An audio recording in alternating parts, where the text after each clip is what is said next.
You ever notice how some phrases just stick with you? Not in a good way. Like they're carved into your brain and you can't shake them no matter how old you get. A lot of us carry around things our parents said years ago. Things that seemed small at the time but ended up shaping how we see ourselves, how we show up in relationships, how we talk to ourselves when nobody's listening. Here's the thing. Your parents probably didn't mean to hurt you. Most of them were doing their best with what they knew. But impact matters more than intention. And some words leave marks that last way longer than the moment they were spoken. Today we're talking about 8 toxic things parents say to their children. Not to blame anyone, not to play victim, but to finally understand why certain patterns keep showing up in your life. Before we get into it, I want to say this helps me keep making these videos for you. If you find this useful, hit that subscribe button and drop a like. It really makes a difference. All right, let's get into it. Number 1, why can't you be more like your brother or sister? This one hurts because it teaches you that love is conditional, that you're only valuable when you match up to someone else. When a parent compares you to a sibling, what you hear as a kid is you're not enough as you are. And that becomes the voice in your head for years. You start comparing yourself to everyone. You feel like you're always falling short. You chase approval but never feel like you earned it because deep down you think who you are isn't the right person to be. This creates what's called external reference point syndrome. You stop checking in with yourself and start checking in with everyone else. You look outside for validation because you were taught your internal self wasn't the one worth celebrating. And in relationships, this shows up as people-pleasing, shape-shifting, losing yourself, trying to be what you think others want because you learned early that being you wasn't quite right. Number 2, you're too sensitive. This phrase is emotional gaslighting. When a parent says this, they're teaching you not to trust your own feelings. They're saying your emotional reality is wrong.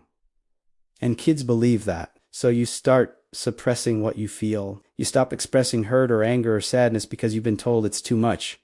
You become the calm one, the easy one, the one who doesn't make waves. But feelings don't disappear just because you ignore them. They go underground. They show up as anxiety, as physical tension, as emotional numbness. You might find yourself in relationships where your feelings get dismissed again because that's what feels familiar. You picked partners who echo what your parents taught you, that your emotions are inconvenient, that you should shrink to make others comfortable. And the cruel part is you do it to yourself now. You shut yourself down before anyone else can. Number 3, I do everything for you and this is how you repay me. This one teaches you that love is a transaction, that you owe something for being cared for. It turns your existence into a debt. And kids can't handle that weight. You start feeling guilty just for having needs. You apologize for taking up space. You become hyper-responsible. Like you have to earn the right to be loved by being perfect, by being helpful, by never asking for too much. This creates a pattern where you overgive in relationships. You pour yourself out, trying to prove your worth, keeping around. But it's never enough because the original wound wasn't about what you did. It was about being made to feel like a burden. So you end up exhausted, resentful, and still somehow feeling like you owe more. You attract people who take and take because you were trained to give without limits. And setting boundaries feels like betrayal because you learn that protecting yourself is selfish. Number 4, stop crying or I'll give you something to cry about. This is threat-based parenting. And what it does is teach you that vulnerability is dangerous, that expressing pain leads to more pain. So you learn to hide. You swallow your tears. You'll perform being okay even when you're breaking inside. You become an expert at emotional lockdown. As an adult, this looks like being unable to ask for help. It looks like shutting down in conflict instead of expressing what's wrong. It looks like carrying everything alone because you never learn that it's safe to be seen in your struggle. You might intellectually know it's okay to be vulnerable, but your body remembers the punishment. So you stay behind walls. You keep people at a distance. And you wonder why connection feels so hard when really you were taught that showing your heart gets you hurt. Number 5, you'll never amount to anything. Some parents say this out of frustration. Some say because they're projecting their own failures. Either way, it plants a belief that you're destined to fail. And that belief becomes a lens. You start interpreting everything through it. You downplay your wins. You expect things to fall apart. You self-sabotage because failure feels more familiar than success. This is called a core limiting belief. And it runs deep. You might achieve things and still feel like a fraud. You might avoid trying because why bother if you're just going to mess it up anyway. You stay small, not because you lack talent, but because you're living out a script someone else wrote for you. And the hardest part is you don't even realize you're doing it. It just feels like the truth. Like that's just who you are. But it's not. It's who you were told you were. And there's a difference. Number 6. I wish I never had you. This is the deepest cut, because it attacks your right to exist. It tells a child that their presence is a mistake, that the world would be better without them. And no kid can process that in a healthy way. You internalize it as I'm unwanted. You grow up feeling like you have to justify being alive, like you're an inconvenience everywhere you go. This breeds deep shame. Not guilt over something you did, but shame over who you are.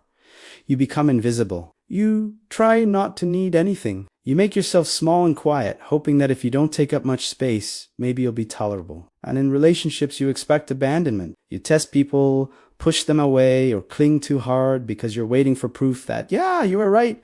You're too much. You're not worth staying for. It becomes a self-fulfilling cycle unless you break it. Number 7. Your feelings don't matter. What matters is what I say. This is authoritarian parenting, and it teaches you that your inner world is irrelevant, that authority figures are always right and you're always wrong. You learn not to trust yourself. You defer to others even when your gut is screaming no.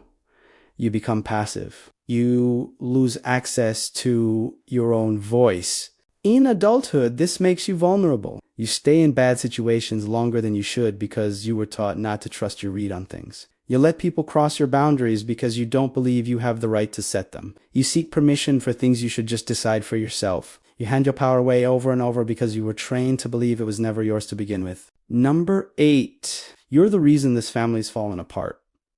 This is prettification and scapegoating mixed together. When a parent blames a child for adult problems, they're putting weight on shoulders too small to carry it. You become responsible for everyone's emotions, for keeping the peace, for fixing what's broken. And when you can't, because you're a child, you believe you failed. This pattern follows you everywhere. You become the fixer in every relationship. The therapist friend, the partner who sacrifices everything trying to hold things together. You feel responsible for other people's happiness and guilty when they're not okay. You lose yourself in the process because your needs always come last. You were taught your job is to manage everyone else, and it's exhausting. You end up burned out and resentful, but unable to stop because this is the only way you know how to be loved. So what do you do with all this? First, you name it. You stop pretending these things didn't affect you. You acknowledge that, yeah, those words landed. They shaped you, and that's not your fault.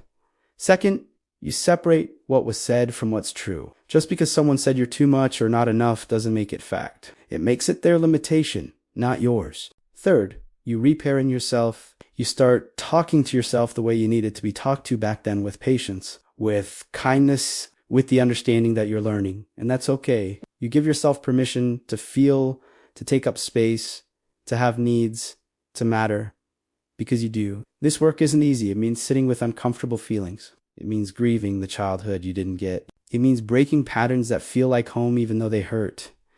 But on the other side of that work is freedom. The freedom to show up as yourself without apologizing. To build relationships based on reality, not old wounds. To finally believe that you're not too much and you're not too little. You're enough. You always were. If this hit home for you, just know you're not alone in this.